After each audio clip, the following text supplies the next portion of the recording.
이 말씀을 듣는 하나님 나라의 백성들 가운데 하나님 부어주시는 은혜와 평강이 오늘도 충만케 임하시기를 축복합니다. 아멘. 오늘 히브리서 9장 말씀 보도록 하겠습니다. 히브리서 9장 1절입니다.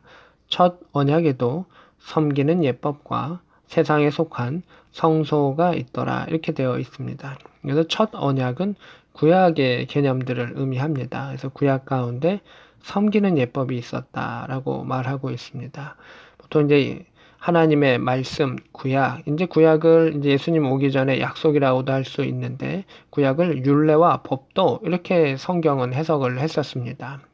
하나님의 말씀과 하나님의 뜻, 하나님의 계획과 명령 또는 법도라고 하는 것, 율례와 법도 가운데서는 그러한 섬기는 예법에 대한 느낌도 그 안에 들어있는 것입니다. 하나님을 어떻게 섬길 것인가? 하나님의 뜻과 계획 가운데 하나님을 어떻게 대할 것인가도 구약 가운데 나타납니다.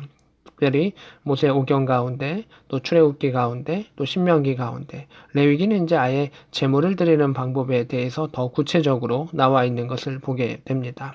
섬기는 예법. 교회 안에서도 오늘날에서도 그 예법이 남아 있는 경우들이 있습니다. 하나님 앞에 우리가 예배를 시작할 때 서서 주님 앞에 서 있음을, 주님을 경외함을 표현하는 그런 부르심과 응답의 시간들이 있고, 또 말씀을 들을 때도 있고, 또 봉헌할 때도 우리가 원래는 일어서야 되는 부분인데, 그러한 절차들, 또 그리고 축복의 기도, 축도할 때도 하나님 앞에 우리가 그 말씀을 듣는다라고 또 하나님의 복을 받는다라고 하는 그 개념 속에서 서는 자세들이 있습니다. 그래서 앉고 서고 무릎 꿇고 그 모든 것들이 다 하나의 예법 속에서 이루어지게 되고 구약 가운데서는 하나님을 섬기는 예법이 특별히 더 자세하게 나와 있다라고 하는 것을 보게 됩니다. 또한 세상에 속한 성소가 있다 이렇게 말한 것은 이 세상에서 눈에 보이는 하나님을 섬기는 그곳이 있었다. 이 성막을 의미하는 것입니다. 2절에 예비한 첫 장막이 있고 구약 가운데 모세를 통하여 준비하셨던 그 장막이 있고 그곳에는 등잔대와 상과 진설병이 있으니 이는 성소라고 일컬었다라고 되어 있습니다. 그리고 그 성소 가운데 3절에 둘째 휘장 뒤에 있는 장막을 지성소라 일컬나니 이렇게 되어 있습니다. 그래서 성소가 이제 두 가지로 갈려지죠. 크게는 이제 다 성소라고 말하지만 그 성소의 뒷부분 가운데는 지성소라고 말하고 있습니다. 더 이제 거룩함을 두는 그러한 곳이죠. 4절에 보면 금향로와 사면을 금으로 싼 언약궤가 있다. 지성소 안에는 언약궤와 그리고 금항아리 그 금항아리 안에는 만나를 담았었고요. 아론의 쌍난 지팡이와 언약의 돌판들이 그 안에 있었다라고 하는 것으로 하나님을 직접 대면하고 하나님의 임재가 있는 곳으로 상징하고 있습니다. 5절에 그 위에 속죄소를 덮는 영광의 그룹들이 있으니 그룹들도 그 안에 이제 표현되어 있었던 것을 보게 됩니다. 6절에 이 모든 것을 이같이 예비하였으니 제사장들이 항상 첫 장막에 들어가 섬기는 예식을 행하고 날마다 행하는 거 있고 또 절기별로 행하는 것이 있고 제사장들의 레위인들의 도움을 받아서 함께 행하는 섬기는 예식 하나님께 예배드리는 일들이 있었다라고 하는 겁니다. 7절에 오직 둘째 장막은 이렇게 말하고 있습니다. 지성소를 말하죠. 대제사장이 홀로 1년에 한 번 들어간다 이렇게 말하고 있습니다. 지성소는 아무 때나 들어가는 것이 아니라 대속죄일과 같은 특별한 날에 그 안에 들어가게 됩니다. 자기와 백성의 허물을 위하여 드리는 피 없이는 하지 아니한다. 그래서 대제사장이 그곳에 들어가서 백성의 죄를 고하고 또 그 안에 피를 바쳐서 백성의 허물 앞에서 이제 고하는 그러한 예식과 예법을 한다라고 하는 것을 보게 됩니다.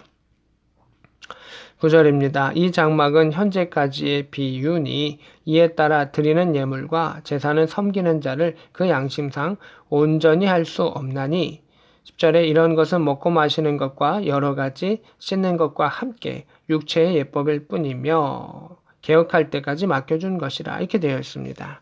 이 구약의 것은 하나님께서 그 형상을 보여주신 것, 모형을 보여주신 것이고 비유와 같이 우리가 그 안에 있는 핵심적인 의미를 알아야 한다라고 하는 것입니다. 그래서 이 육체의 예법일 뿐이다라고 하는 것은 이제 더 나은 그 핵심의 뜻을 간직한 가운데 더 나은 예법을 예수께서 우리에게 가르쳐 주신 것입니다. 그리고 예수님께서 그것을 개혁할 때까지 맡겨두신 것이라 예수님께서 그 일들을 바꾸어 가셨다는 것입니다. 근데 하나님의 예법을 사람이 바꿀 수 있느냐? 원칙은 아니죠. 근데 어떻게 바꾸어 갈 수 있느냐? 그걸 바꾸실 수 있는 이는 예수 그리스도시죠. 하나님의 뜻과 계획을 가장 잘 아는 예수께서 그 일들을 바꾸어 가시고 성경은 그것을 개혁했다라고 되어 있습니다. 또한 이 개혁의 과정 가운데 하나님께서는 우리 가운데 매여져 있는, 특별히 이방인들 가운데 매여져 있는 여러 가지 짐들을 내려놓게 하시면서 더 그 지경을 확장시켜서 많은 사람들이 예수를 경험하고 하나님을 경험하고 예배하고 경배할 수 있도록